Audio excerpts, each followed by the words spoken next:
السلام عليكم ورحمة الله وبركاته.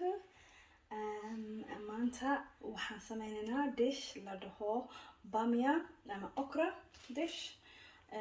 bamia waaye ama okra, hilib lamb chops, hilib la soo jarjaray, inay hilib isticmaali kartaa, yaanyo la soo shiiday, basal, toon, cusbo,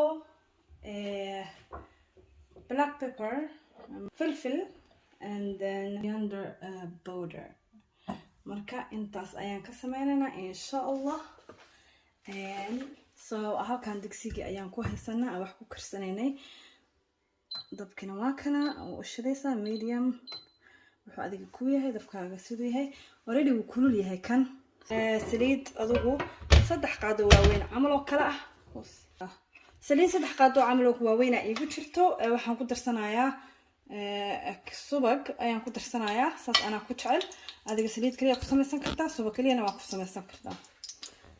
so intaas waa intaas. halkan koow hilibka ayaan ku darsanaynaa, ma ina nooyra waxyo waa kaasa xamaara saaxido inoo guduudanaya. so hadda hilibkii ayaan yara saaxiyey, saas u yara gudgudutay xoogaa yar. kabacdi waxaa ku darsanaysaa basashii iyo toontii,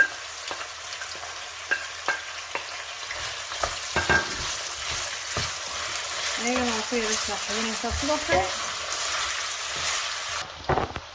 hilib basashii way noo yara saaxiday weli, laakiin waa u dhiman.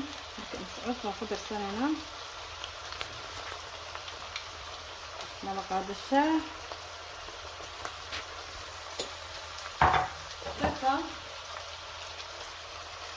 ku darsanay qaado shaah iska dheh.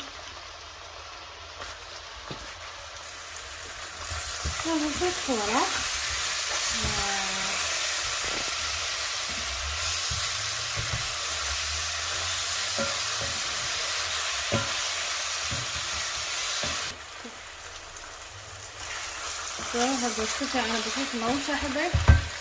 biyo ayaan ku darsanaynaa kulul oo caadi ah, 3 koob biyaha waaye, taas inay uga kormaraan waaye hilibka biyaha.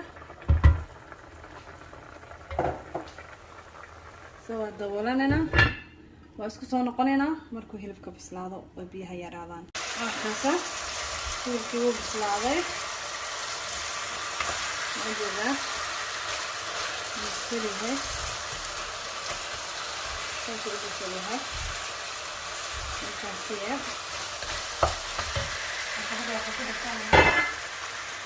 hadda waxaan ku darsanaynaa coriander powderki ku darsanaynaa.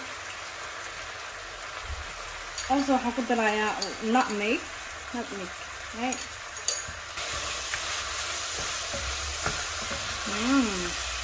kabacdi waxaan ku darsanaynaa yaanyadii.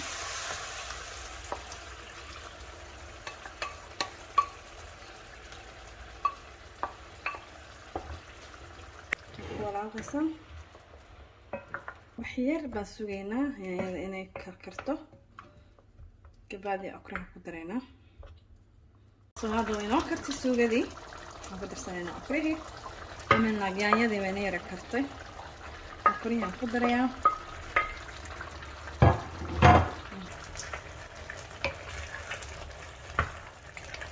there we go, suugadii iyo baamiyaheedii iswato. waxyaalaan dabka ka gaabinayo kasan way gubto ma rabo. ovenka ayaa la gelinayaa.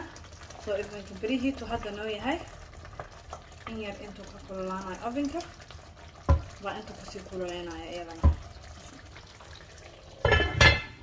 usoo noqonaynaa wax yar 30 daqiiqo iyo 185 baa u geeyay preheat ah.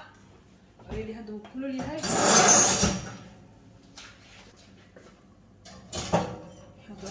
cuntadii halkaas maray, laakiin okra si fiican uma basla.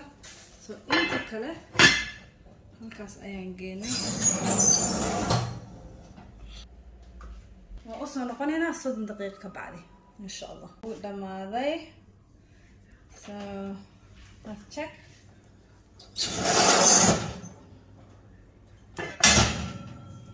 ما شاء الله تبارك الله ما شاء الله. باميه meeshaan uu ku diyaarsan yahay asagoo bisil ma laga sheekeyn karaa ku dhaayso u kala daatay asaga dhan.